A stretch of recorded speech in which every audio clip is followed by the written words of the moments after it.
so much, guys. I'm delighted to be here with you all tonight. And again, I'm Jeanette Chun with Birth Choice Centers. I'm the CEO, and it's our local pregnancy center. I think you guys have seen us off of Winchester Road in Temecula here. We also have a center in Hemet, Palm Desert, and we have our boutique in Lake Elsinore.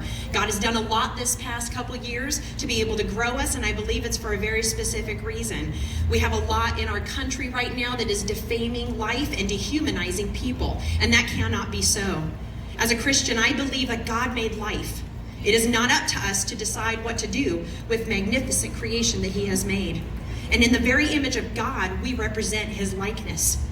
As a patriot of the USA, I agree with and stand with the Declaration of Independence that states we hold these truths to be self-evident, that all men are created equal. They are endowed by their Creator with certain inalienable rights, that among them are life, liberty, and the pursuit of happiness.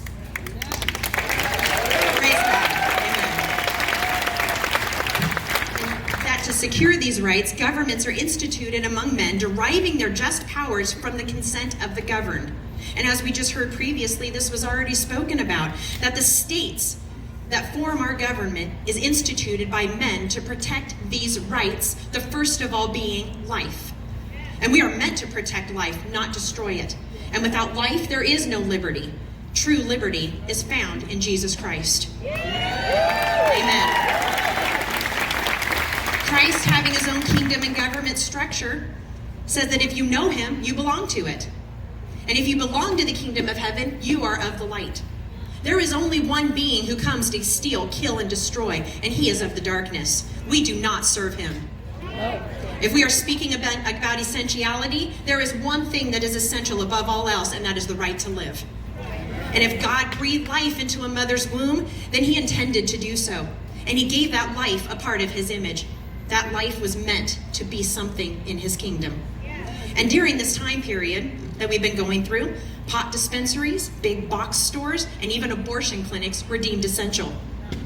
So in order to save lives from a virus, we need to make sure that abortion clinics are open in order to destroy life. There's something wrong with this picture. It makes no sense. And I'm here to tell you today that there is nothing more essential than the God-given life and the right of man to decide the fate of innocent human beings. It is a scourge on our society for man to be the one who decides who lives and who dies of the innocent.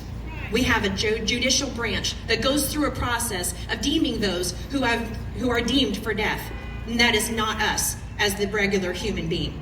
And it's a scourge on our society, with the majority of abortion clinics being primarily economically challenged in minority areas. Our fellow human Americans and our fellow human man are being depleted.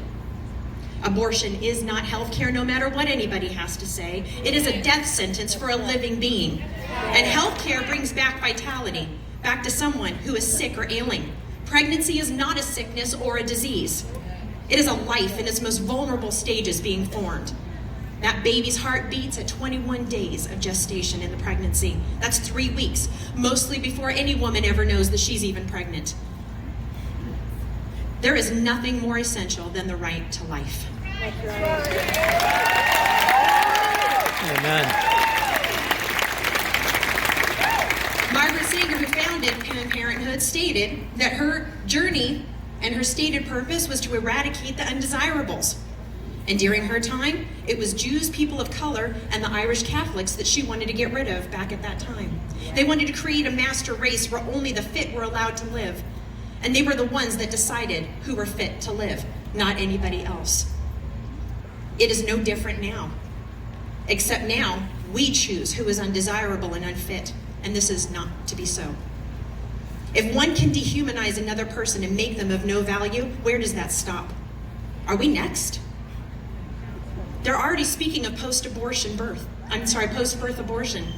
If a mother chooses she does not want the child immediately after the birth, she's allowed to terminate that pregnancy, though the child has already been born. And this is a very real reality.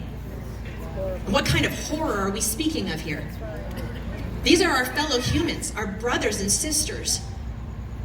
God was speaking to His people one day as they were entering into the promised land. They were scared of the giants in the land. And they had many pagan gods which they worshipped. And he was talking to them and speaking to them to follow him. He gave them righteous decrees to follow, and he wanted them to be living long life. And he told them in Deuteronomy 30:15, he said, "Today I put before you life and death. Choose life so that you and your descendants may live." Nothing has changed. It's a very simple prospect.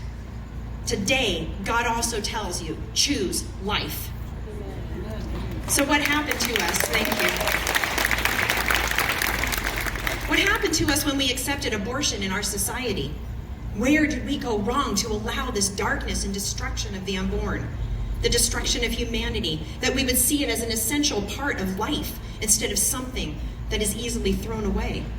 Today, we can make a change. We can choose to be a protector of life of God's dearly beloved children.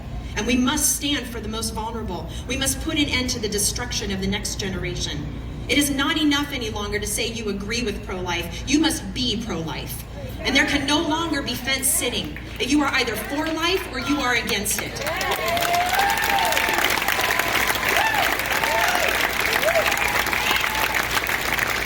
At this time, over 60 million babies have been lost to the scourge of abortion. It is time for the church to rise up and take its place and say no more. No more will you take these clinics of death into our cities.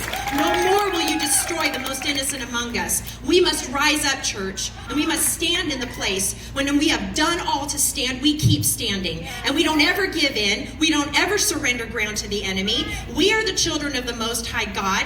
This is the day that the Lord has made, and we will choose life and rejoice in it. Thank you very much.